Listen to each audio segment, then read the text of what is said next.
أعوذ بالله من الشيطان الرجيم بسم الله الرحمن الرحيم نحمده ونستعينه ونستهديه ونستغفره ونؤمن به ونتوكل عليه ونعوذ بالله من شرور أنفسنا ومن سيئات أعمالنا من يهده الله فلا مضل له ومن يضلله فلا هادي له اللهم صل وسلم على سيدنا محمد وعلى آله وصحبه أجمعين الحمد لله الذي هدانا لهذا وما كنا لنهتدي لولا أن هدانا الله رب اشرح لي صدري ويسر لي أمري واحلل عقدة من لساني يفقه قولي ربي يسير عليك يسير وتمم بالخير.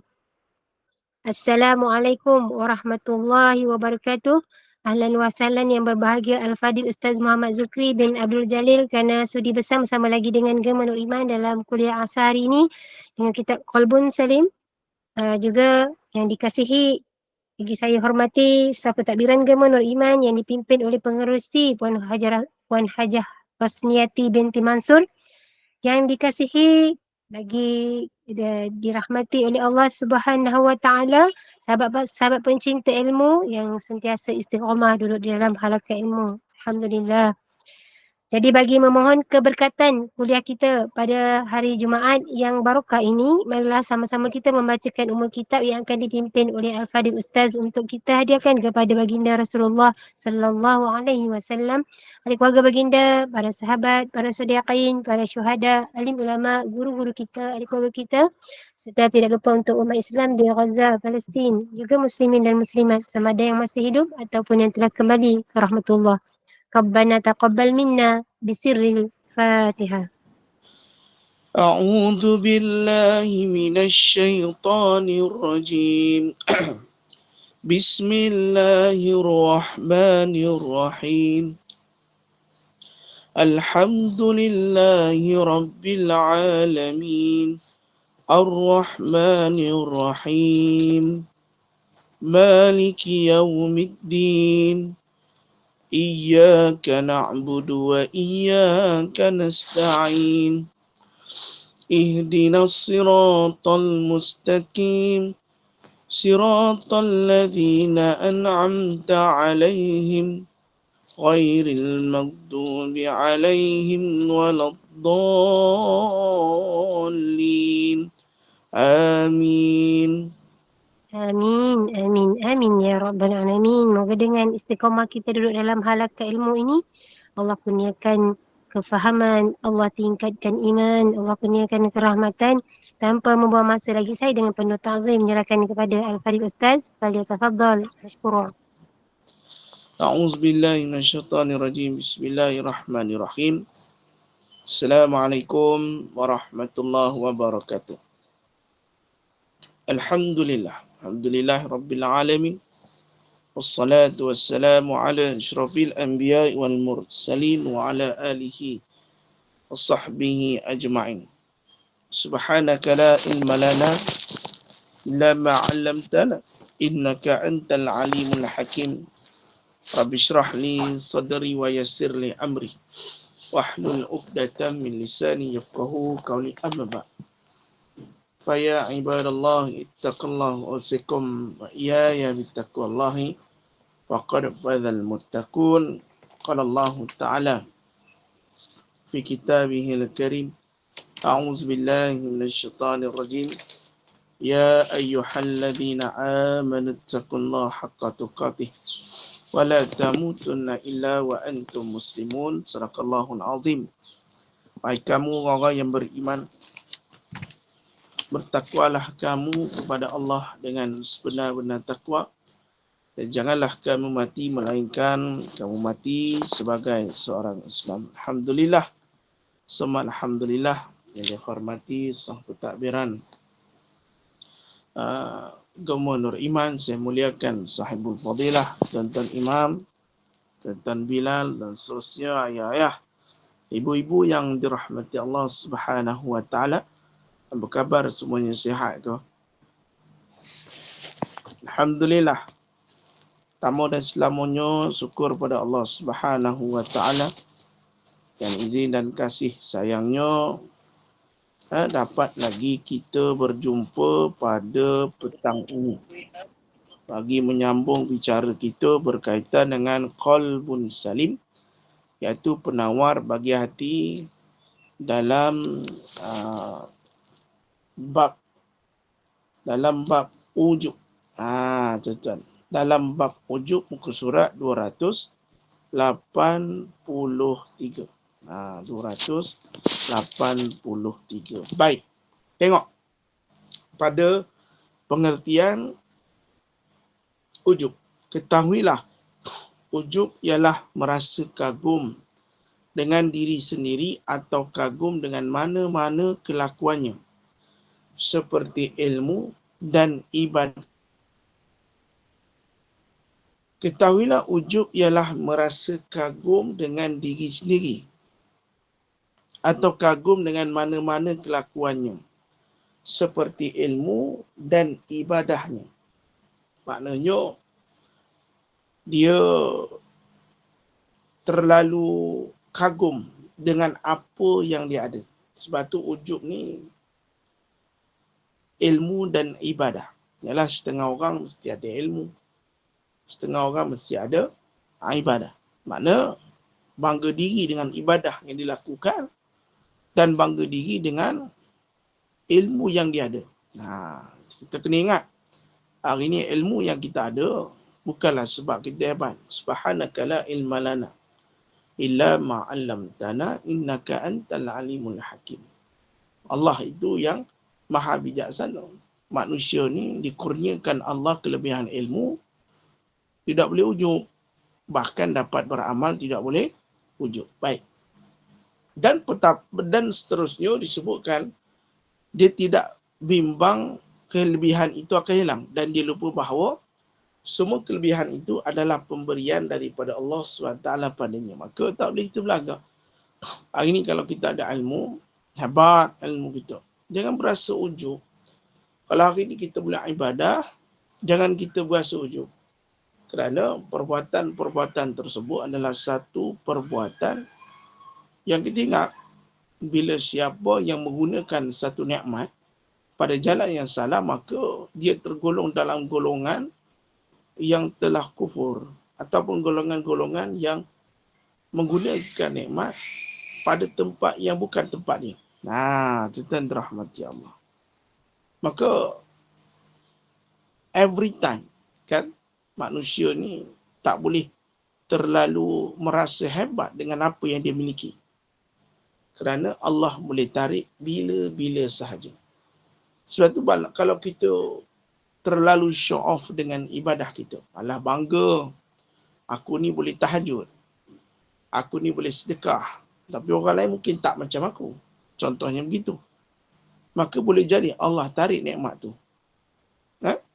Daripada bersedekah, tidak boleh jadi sedekah. Daripada boleh bangun malam, tidak boleh jadi bangun malam. Cerita. Di situlah kesilapan yang dia telah lakukan. Na'udzubillah. Boleh faham? Dan jika dia melihat nikmat Allah Subhanahu wa taala yang diberikan kepadanya dengan ilmu, amal dan lain-lain, dan dia bimbang kehilangannya serta merasa suka dengan nikmat tersebut kerana ia datang daripada Allah, maka ia tidak dinamakan ujub. Maknanya dia seorang yang suka. Sebab tu nikmat amal, nikmat ilmu adalah satu nikmat, dan dia risau benda tu hilang. Tapi tadi kata Intan anda sebut tentang isi mujahadah. Tuan-tuan, ada orang dia tak ada mujahadah. Dalam ilmu dia perlu ada mujahadah. Nak dapat maqam mujahadah, dia mesti istiqamah. Sebab tu ada orang dia dengar majlis ilmu 2-3 kali, lepas tu dia lupa. Dan dia tak boleh pergi dah majlis ilmu. Hilang nikmat tu. Tuan-tuan. Sebab tu, apa jua yang Allah Ta'ala beri kepada kita, yakni kelebihan, hendaklah kita bersyukur. Dan kita boleh bimbang juga kalau benda tu hilang. Kena bimbang dan dia merasa suka sebab nikmat tu datang daripada Allah. Dia merasakan, ya Allah, terima kasih sebab kau bagi aku beribadah. Ya Allah, pada sepertiga malam ni, terima kasih ya Allah, kau kejutkan aku. Untuk aku doa pada engkau ya Allah. Maknanya nikmat bangun malam ni bukan sebab dia ni orang soleh ke orang yang hebat dalam ibadah. Tak. Sebab dia rasa aku bangun malam ni sebab Allah izinkan. Ada orang dia bangun malam pada sepertiga malam hantar 5:30 pagi ke, dia bangun tapi ada yang tak ibadah. Ada pula yang bangun hanya sekadar tengok handphone dan dia tak melakukan ibadah. Sedangkan dia boleh ibadah. Sebab tu kita kena selalu rasa sesuatu, terutamanya dalam bab nikmat yang Allah Ta'ala berikan. Sebab tu kata ulama, seandainya kita tak mau hilang nikmat, maka hendaklah kita selalu mengucapkan Alhamdulillah. Alhamdulillah. Alhamdulillah. Seringkanlah kita mengucapkan Alhamdulillah. Jangan tinggal. Sebab apa tuan-tuan? Alhamdulillah. Boleh faham tak? Wallahu a'lam. Okey. Ujub sebab takabur. Ujub adalah penyebab kepada takabur. Takabur ni apa? Sombong. Sebelum datang sombong, mesti ujub dulu. Baru datang sombong. Tengok. Minta maaf ya. Tengok aku ni. Aku ceramah. Ramai orang dengar. Sebab mungkin aku pandai cakap. Tengok aku ceramah, banyak pendapat, orang banyak panggil. Orang banyak jemput. Mungkin sebab aku ni popular. Di situ telah timbul ujub. Nanya kita tak ada apa-apa. Melainkan semua dari Allah Ta'ala. Boleh lah. Itu sebab jangan jaga. Datang ujub. Bila timbul perasaan ujub, maka akan datanglah sifat takabur. Yakni sombong. Ini sebagai peringatan kepada kita. Lepas tu jangan ujub kalau tidak mahu takabur. Datangnya takabur daripada sifat ujub, bangga diri. Rasa kagum dengan diri sendiri dengan apa yang dimiliki. Terutamanya tentang nikmat. Wallahu a'lam. Jelas? Okey, baik. Perbezaan antara ujub dan takabur. Takabur melibatkan orang lain, iaitu orang lain dia anggap kurang atau kecil daripadanya. Itu sombong. Sombong ni dia menilai orang lain. Tetapi ujub hanya melibatkan diri sendiri. Dia menilai diri sendiri dengan orang lain. Maksud dia melihat diri dia saja. Dan bahasa dia mudah. Kalau orang Melayu kita sebut angkat bakul apa? Angkat bakul sendiri. Duduk dalam bakul angkat sendiri. Letak. Masuk bakul angkat sendiri. Masuk bakul angkat sendiri. Itu untuk orang kita lah. Bukan orang kita, maksud dia orang yang sebegitu. Kagum dengan sendiri. Tapi untuk mak-mak, masuk kain dalam bakul, biar seminggu baru lipat. Itu lain style. Itu busy now. Okey, minta maaf. Tak sama. Silap minta maaf. Jangan marah nak. Okey, baik. Kan. Saya ingat untuk mak-mak, masuk kain dalam bakul, tak lipat, tunggu 3 minggu boleh lipat. Itu betul. Wallahu a'lam. Okey, insya-Allah. Minta maaf mak, jangan marah. Okey, baik. Yang ketiga, ujub adalah sifat hati yang dicela oleh syarak. Tambahan lagi, ia menghilangkan pahala ibadah. Siapa yang ujub, maka pahala ibadahnya hilang. Apa maksud hilang? Dihapuskan. Sebab ada sifat ujub. Sebab tu tak boleh ada sifat ujub. Nanti pahala ibadah kita berkurang. Rugi. Rasa diri tu bagus. Tengok ni aku ni kalau ceramah ramai orang datang. kat 3,000, 4,000. Aku ni kalau ceramah, ramai followers. Rasa bangga diri. Habis lah. Amalan kita tu, nampak pada kaca mata orang tu okey. Kan? Tapi pada di sisi Allah Ta'ala, jadi tidak ada harganya, tidak ada nilainya. Sebab ada sifat ujub. Okey? Wallahu a'lam. Baik. Dalam arti kata lain, ujub ialah berasa kagum dengan diri sendiri. Kerana merasakan dirinya mempunyai kelebihan tertentu yang tidak dimiliki oleh orang lain. Sedia je lah. Tengok aku ni, tengok aku ni, tengok aku ni. Sedia je lah paling hebat. Bukan orang lain. Masya Allah. Tabarakallah. Ini perkara-perkara yang kita kena jauhkan lah. Kan?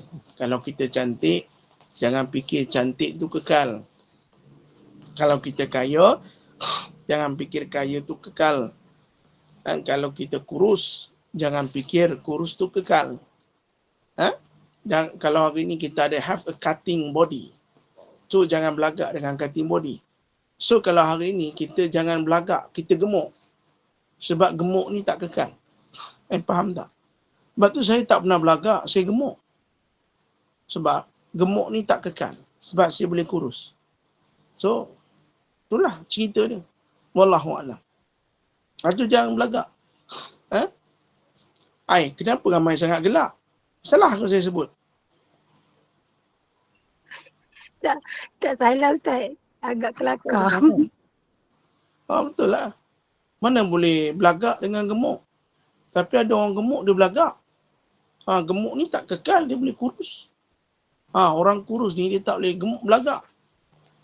Sebab kurusnya tak gemuk. Kurus dia nanti dia boleh gemuk. Kaya ni pun tak boleh belagak. Sebab kaya ni bila-bila Allah boleh jadi miskin. Betul tak Mak Wan? Mak Wan ajak saya lagu tu. Dia kata jangan Ustaz, kita ni ada apa-apa jangan belagak. Saya jumpa Mak Wan selalu pesan kat saya lagu tu. Kata kita sama je. Bimbang tak kurus tapi bertambah pula. Kalau tambah gemuk, belagaklah lagi, biar jadi orang sombong. Gemuk tapi sombong. Apa masalah? Gemuk tapi ujub. Okey apa Wan? Dia punya perkataan tu. Ya Mak Wan? Ya saya. Mak Wan selalu ajak dengan mandukan dia. Macam mana Mak Wan? Tengah bawa kereta Ustaz. Oh yalah. Tak, saya kalau depan Mak Wan selalu pesan. Mak Wan kata Ustaz, kita ni kaya lagu mana pun, semua Allah bagi. Selalu Mak Wan pesan kat saya. Pandai Ustaz. Iya, saya ingat lagi Mak Wan pesan saya. Kita sama Ustaz. Doakan Mak Wan sihat. Mak Wan kata selalu gitu. Itu betul. Allah Subhanahu wa Ta'ala berfirman di dalam Quran surah At-Taubah ayat 25. Allah berpesan, A'udzu billahi minasy syaithanir rajim. Laqad nasarakumullahu fi mawatin katsiratin wa yawma Hunainin idh a'jabatkum kasratukum falam tughni ankum syai'a. Sesungguhnya Allah telah menolong kamu dalam banyak medan perang dan perang Hunain. Terletak di antara Mekah dan Taif. Semasa kamu bermegah dengan bilangan kamu yang ramai, maka ia tidak memberi faedah kepadamu sedikit pun. Tuan-tuan dirahmati Allah. Ayat ni menunjukkan kamu banyak memenangi. Sesungguhnya laqad nasarakumullahu fi mawatin katsirah. Sesungguhnya Allah telah menolong kamu dalam banyak medan perang dan perang Hunain. Maka dalam perang Islam, kalau kita buka dalam ensiklopedia perang Rasulullah SAW, kan belajar dengan Ustaz Aizuddin, antara pengarang kitab lah, ensiklopedia perang Rasulullah. Itu antara sebab sahabat saya, sebab tu saya tahu kitab tu.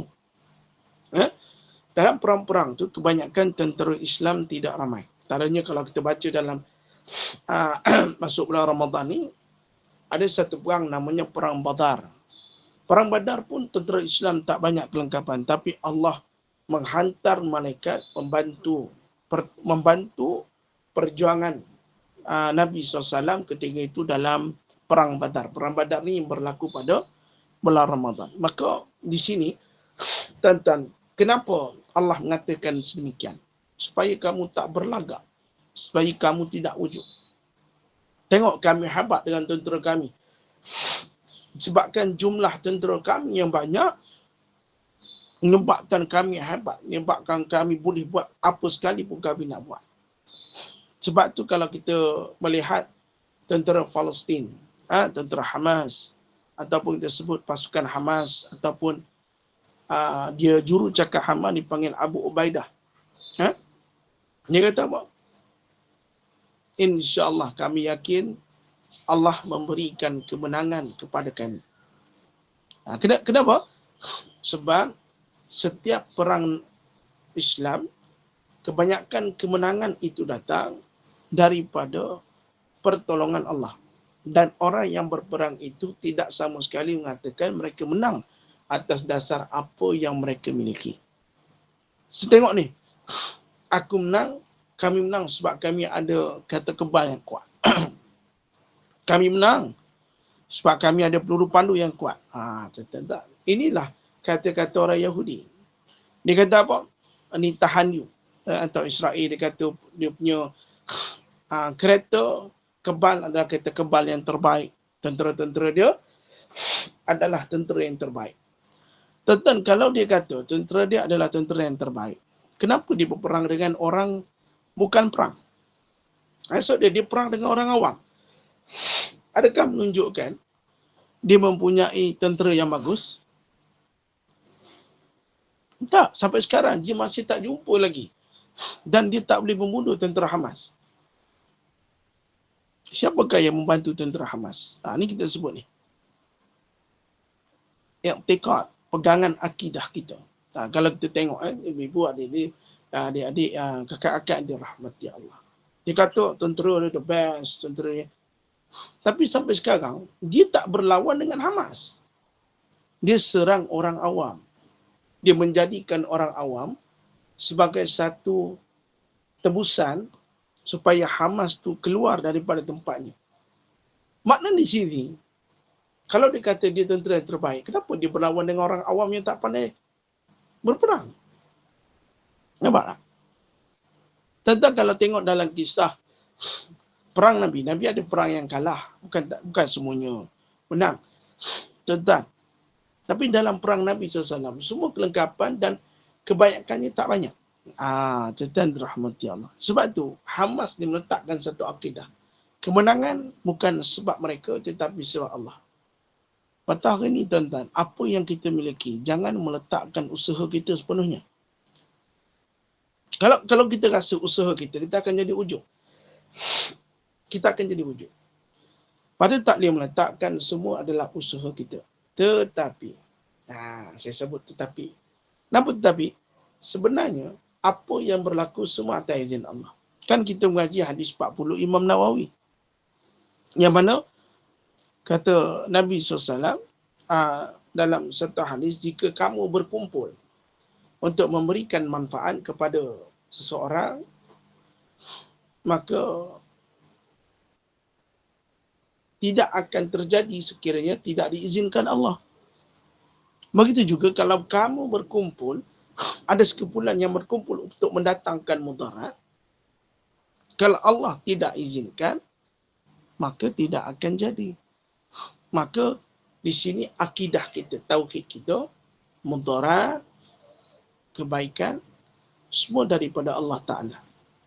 Hari ini kita diberikan nikmat bukan sebab hebat, bukan sebab kita ni hebat berkata-kata, tetapi semua datang daripada Allah. Kalau hari ini tuan-tuan kita dah cukup jaga, tetapi datang juga musibah. Siapa yang boleh menghalang? Kalau Allah berkehendak kun fayakun. Maka di sini akidah kita. Kita tiada kekuatan. La haula wala quwata illa billah. Sehebat mana kita main gym ke apa ke kita buat kan tuan-tuan. Jangan meletakkan diri kita yang hebat. Yang hebat itu Allah. Boleh faham Tuan-tuan, tengok pada 285. Pada peringkat awal, tentera Islam kalah. Allah Ta'ala berfirman, wa yawma hunainin idh a'jabatkum kasratukum falam tughni ankum syai'an wa dhaqat 'alaikumul ardh وضاقت عليكم الأرض بما رحبت ثم وليتم مدبرين. Dan pada hari Hunain, iaitu semasa kamu berasa megah dengan sebab bilangan kamu yang ramai, maka bilangan yang ramai itu tidak mendatangkan faedah kepada kamu sedikit pun. Jangan bermegah. Kamu tetap kena bergantung kepada Allah Ta'ala, kan? Contoh dalam permainan bola lah, kan? Di dalam permainan bola, lawan hebat dengan lawan tak hebat. So, dia ada kekuatan masing-masing. Tetapi dalam kertas, pasukan yang hebat akan menang.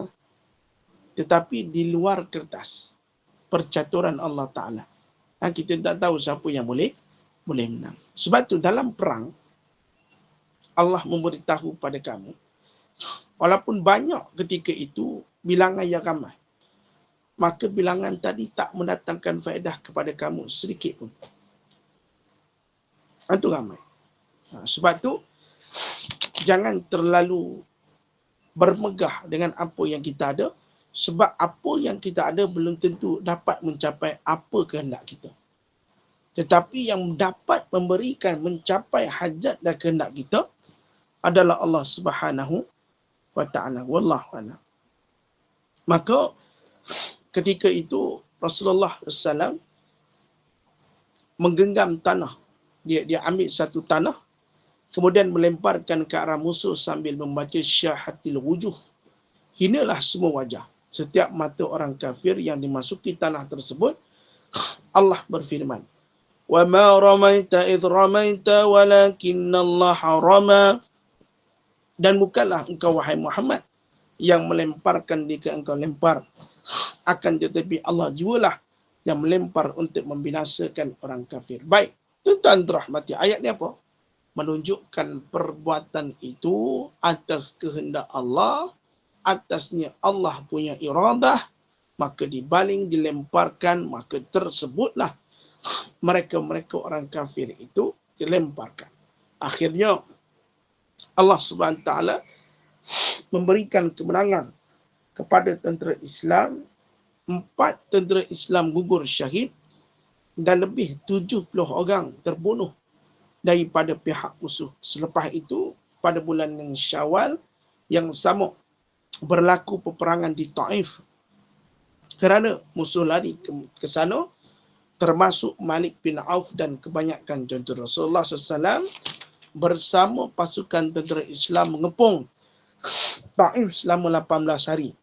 Pertempuran sengit berlaku di Taif sebagai satu cara untuk melemahkan musuh.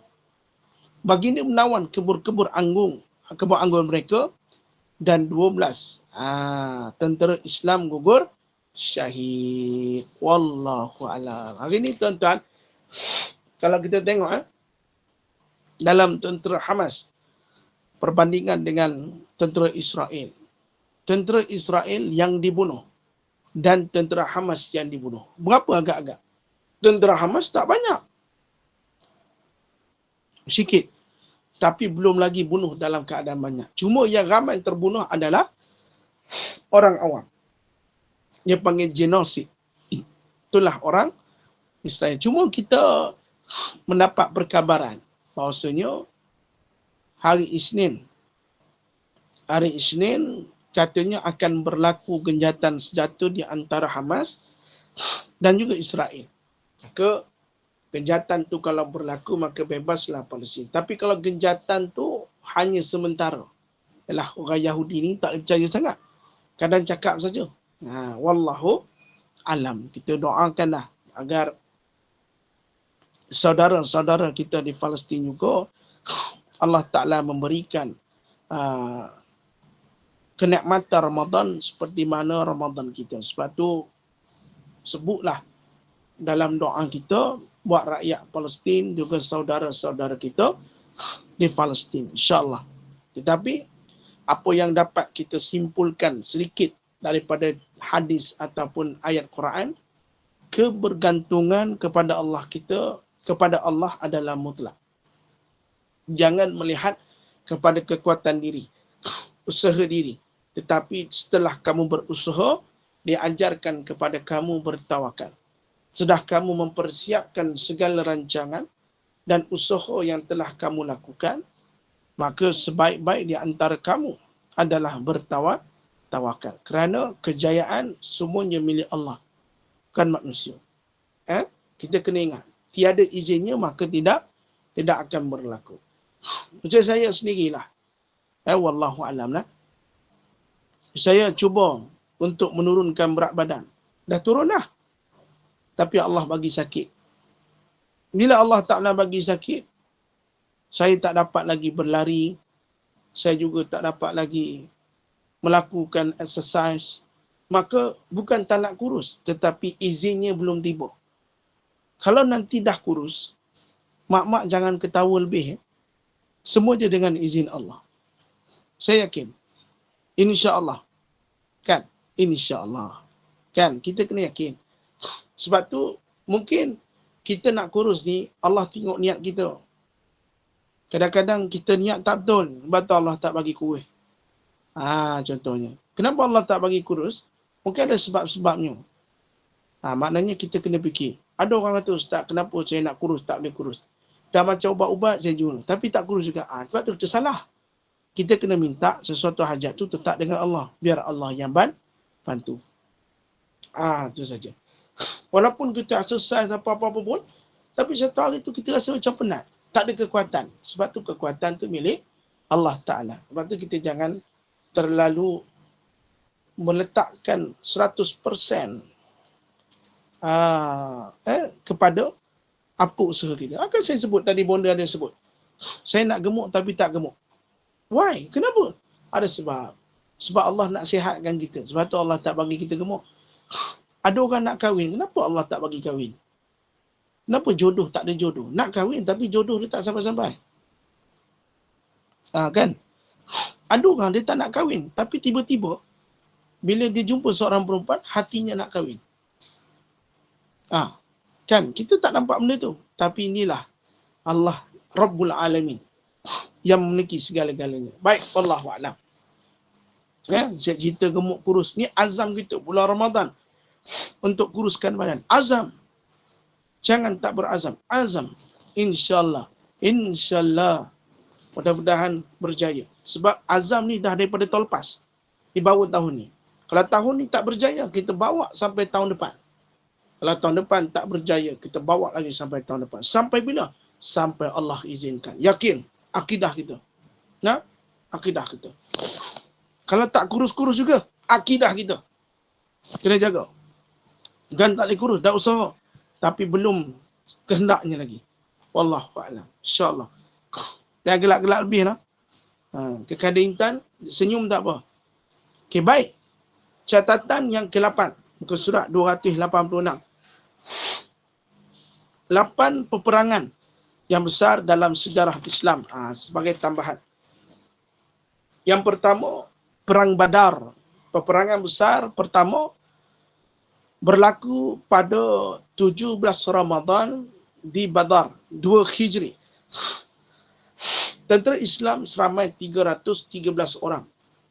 Dengan hanya ada 2 kuda dan 2 kuda perang dan 70 unta.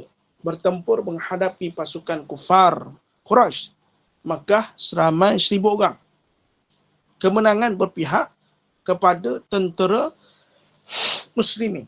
70 orang kafir musyrikin terbunuh, termasuklah ketua mereka Abu Jahal, Utsbah bin Rabi'ah dan saudaranya Syaibah serta anaknya Walid. 70 orang yang lain menjadi tawanan tentera Islam yang syahid pada perang tersebut 14 orang. Termasuk 6 orang muhajirin dan 8 orang ansar. Dan juga pada perang Uhud berlaku pada 7 Syawal 3 Hijri. Dekat Bukit Uhud lebih kurang 4 batu dari Masjid Nabawi. Tentera muslimin diketuai oleh Rasulullah SAW seramai 700 orang. Dan tentera kufar diketuai oleh Abu Sufyan seramai 3,000 orang. Pemimpin kufar ingin membalas dendam atas kekalahan dalam perang Badar dahulu. Maka pada peringkat awal tentera Muslim menang, kemudian diperangi sepulok oleh tentera kufar. Pemimpinnya Khalid bin Al-Walid ketika itu masih belum Islam. Apabila pasukan pemanah Muslimin turun daripada Bukit Rumah Pemanah, seorang musuh melempar Rasulullah SAW dengan batu yang menyebabkan gigi dekat gigi manis baginda patah dan bibir sebelah bawah dan pipi berdarah. Selepas itu, tentera Muslimin bangkit kembali menyebabkan tentera musuh berundur. 70 tentera Islam syahid, termasuklah ketua syuhada Sayyid Asy-Syuhada Sayyidina Hamzah bin Abdul Muttalib, ayah saudara Rasulullah sallallahu alaihi wasallam. Okey, baik. Okey, ibu-ibu, kita perang Uhud kita berhenti saat. Nanti kita akan sambung perang Hudaybiyah. Saya nak cerita tentang Khalid Al-Walid. Khalid Al-Walid adalah tentera Islam. Ini disebut sebagai panglima ketika itu. Tak pernah kalah dalam peperangan, tetapi diturunkan. Tidak lagi menjadi panglima ketika itu. Sebab apa? Sebab tidak mahu akidah orang Islam ketika itu hanya menumpukan bahawa kemenangan itu adalah kerana Khalid Al-Walid. Dan Khalid Al-Walid tidak rasa sedikit pun dengan penurunan itu. Cuma perkara tersebut menunjukkan bahawasanya kita kena sedar bahawasanya kemenangan itu milik Allah. Sebab tu kalau kita baca dalam satu kisah, Khalid Al-Walid diturunkan daripada satu jawatan yang tinggi supaya tidak mahu melihat bahawasanya kemenangan Islam tu adalah disebabkan Khalid Al-Walid. Akidah tu kena berjaga. Tetap kemenangan itu datang daripada Allah Subhanahu Wa Taala. Sebab tu hari ini apa yang kita miliki, kejayaan yang kita dapat, apa jua rezeki yang kita dapat, apa jua kelebihan yang kita dapat, semuanya adalah milik Allah Subhanahu Wa Taala. Cuma kita kena bersyukur. Usaha, tawakal. Usaha, tawakal. Usaha dan tawakal. Selebihnya Allah yang berhak menentukan sama ada dapat atau tidak dapat. Kalau kita dapat, jangan meletakkan atas usaha kita, tetapi meletakkan kepada Allah yang mengizinkannya. Wallahu a'lam. Kita berhenti dekat tu dulu. Ada soalan? InsyaAllah kita jawab. Kita berhenti kat perang Uhud Ustaz kan? Nanti sambung perang Hudaybiyah. Okey. Okey, note ke situ. Ustaz, tadi kita pasal wujud takabur. Macam berkaitan dengan macam kurus ni kan. Kalau dia nak sangat kurus tu dikira macam taksub Ustaz? Dia nak kurus sangat, dia bukan taksub. Dia macam terlalu nak kurus sampai taksub tu. Dia salah bukan lah kan. Niat kurus tu untuk dasar dia nak nampak cantik dan dia nak show off. Tak boleh lah. Oh itu kira taksub lah. Taksub. Dia memang taksub. Sebab trend sekarang kan, kita tengok trend sekarang orang cuba kuruskan badan. Tapi kenapa? Waktu sekarang ni dia besar. Dia pun pakai baju longgar-longgar. Tapi bila dia kurus, dia pakai ketat-ketat. Tu bahaya. Ya, betul. Salah lah tu ni. Salah kan. Ya, Ini tapi betul apa yang kekandaan Nira tanya. Orang nak kurus. Sebenarnya ujub ni lebih kepada amal kita. Apa yang kita miliki, ilmu, ibadah kita. Begitulah. Ujub dengan apa kelebihan yang Allah berikan. Tapi macam kita gemuk kan. Gemuk, lepas tu kita kurus. Dan kita show off benda tu. Kita show off ni, tengok aku kurus, tengok cutting aku. Tak boleh lah, niat kita beza. Kita dah jadi termasuk sifat orang yang berlagak dengan nikmat. Takut ujub dengan apa yang kita dapat. Maka tu salah. Kalau orang tanya, kurus badan, alhamdulillah nak sihat. Bila badan sihat, senang nak ibadah. Tu saja. Ini tidak, tengok muka aku. Tu dia. Tengok. Tak boleh lah. Kan? Kadang-kadang, bila kurus ni disalah erti, menyebabkan kita jauh daripada Allah tu bahaya. Satu benda yang peringatan kata ulama. Nikmat ni Kalau kita minta, Allah boleh bagi. Tapi kalau nikmat tu Allah tak bagi, mungkin ada bersebab. Takut nikmat tu menjauhkan hubungannya dengan Allah Subhanahu Wa Taala dan semakin dilupa diri.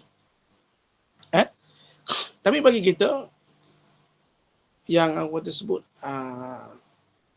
bagi kita yang dapat nikmat dan kita nak nikmat tu digunakan pada jalan agama, untuk ibadah, maka kalau kita dapat, kita semakin bersyukur, semakin sayang nikmat tu dan semakin kita dapat mendekatkan diri kepada Allah. Itulah namanya nikmat yang diberikan oleh Allah. Bukan atas dasar hawa nafsu kita. Tapi hari ni orang cuba cantikkan badan, orang cuba sadurkan badan untuk kegunaan selain pada itu, maka termasuklah mereka yang kufur kepada nikmat Allah Ta'ala. Ada orang yang nak handsome, nak tampan supaya dapat perempuan melihatnya, dan ada kalanya sampai sebab handsome dia boleh berzina, dia boleh dapat perempuan yang mana-mana berkenak sebab handsome. Maka itu adalah handsome yang paling ditakuti. Sebab tu biarlah kita tampan ke handsome ke, yang penting kita dapat ibadah. Kalau kita nak kurus, sebab apa? Sebab sihat, supaya dapat ibadah pada Allah. Sebab apa kita kurus? Kerana Allah Ta'ala. Yang penting niat kita. Innamal a'malu binniyat. Wallahu a'lam. Okey, baik. Mudah-mudahan terjawab kekandaan Nira. Ya, Ustaz. InsyaAllah. Alhamdulillah. Ada soalan lagi sebelum saya tutup. Ada sedikit hebahan ya pada malam ni yang mulia Datuk Abbas. Astagfirullahaladzim. Silakan jemaah. Kita ada masa lagi beberapa minit, insyaAllah. Assalamualaikum Ustaz. Salam. Ya, Mak. Okay. Nak tanya kalau macam tadi niat kita untuk nak kurus ke nak apa adalah untuk mudahkan kita beribadah. Okey, ada tak macam niat-niat lain yang boleh diterima pakai lah selain daripada yang untuk tujuannya adalah beribadah, untuk mendekatkan diri kepada Allah. Mungkin macam dari segi kita nak rasa keyakinan kita. Jadi sebab tu kita nak berada dalam keterampilan yang baik, yang elok, itu adalah untuk supaya kita rasa untuk motivasi diri kita sendiri. Macam tu kira macam mana Ustaz? Itu kira halal. Itu kira. Okey Mak, terima kasih. Kira halal. Kira halal, tak haram Mak benda tu. Okey, baik. Terima kasih sebab Mak bertanya benda tu. Ustaz, tu awal dia lah. Bila kita kurus, dia have a personality. Kan? Bila kita kurus, kita niat personality untuk nampak more confident. Kan? More confident. Lebih, orang kata apa, menghadapi orang ramai tu lebih confident, for a motivasi. Saya sebut tadi, apa jua matlamat kita nak kurus, boleh selagi mana perkara itu tidak menjadi sesuatu yang membataskan pada kitanya syarak, cuma tetap juga meletakkan sesuatu itu mutlaknya kerana Allah. Yang lain di bawah. Yalah macam kita kan, perempuan kenapa kita nak kurus? So, selain daripada sihat, so more confident. So kalau orang yang businessman, you must have a character, personality. So dia kena buat benda tu. Macam kawan saya, dia macam kekanda Amnira pernah dengar. Kekanda Intan Ustaz Izmir Faris. Okay. Kan kekanda Intan pernah dengar kan? Okay. Sahabat saya akan berforum dengan dia minggu depan lah. Dia antara personality TV lah. Dan dia kena berlakon dan dia ada program-program khas di TV television. So semenjak sebulan yang lalu, dia terpaksa jaga badan dia. Selama forum perdana tu, lepas kuliah, lepas ceramah tu kita akan ada makan. So bila ada makan, dia tak makan. Dia tak makan nasi. Dia cut off nasi terus. So adakah salah? Tak salah. Sebab ada matlamatnya. Dia ada matlamat dia. Tuan-tuan rahmati Allah. Sebab gitulah. Keadaan dia, cara dia tak makan nasi.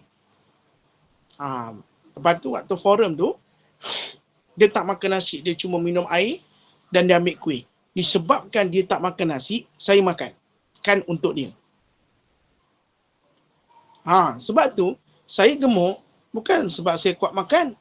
Sebab saya sayang makanan tu. Jadi saya makan untuk dia. Adakah salah saya? Kan? Tak salah kan? Tak salah. Tak salah. Tak salah, tapi jadi cikembung lah lagi. Contohnya begitulah. Dia sebab dia TV, dia ada kena jaga personality dia.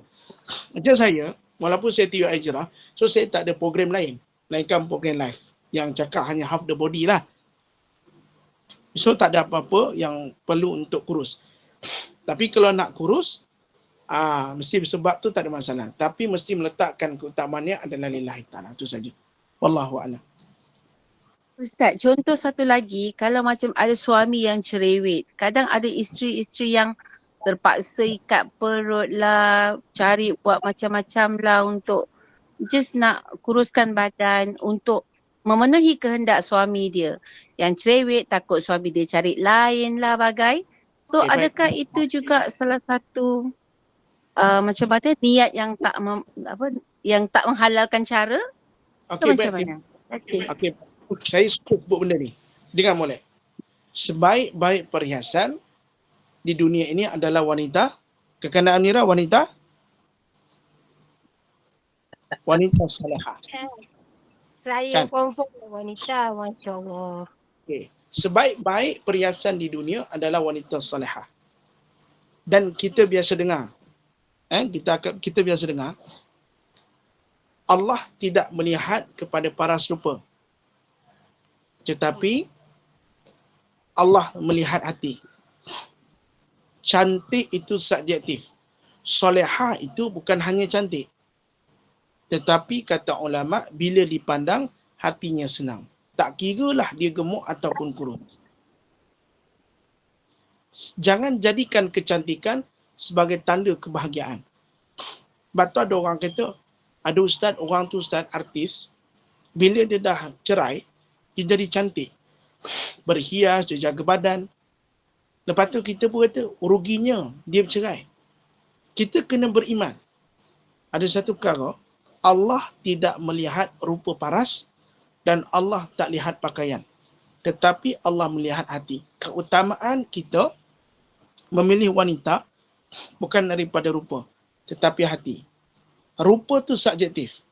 Hati tu bermaksud dengan agama. Kalau cinta kepada dunia, dunia akan binasa. Cinta pada harta, harta akan binasa. Cinta pada wajah yang cantik akan juga besok tua.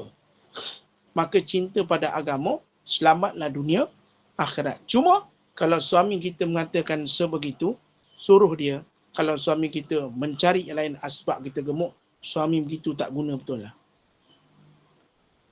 Kalau dia nak ubah kita, bagi duit kat kita. Tunjukkan kita jalan.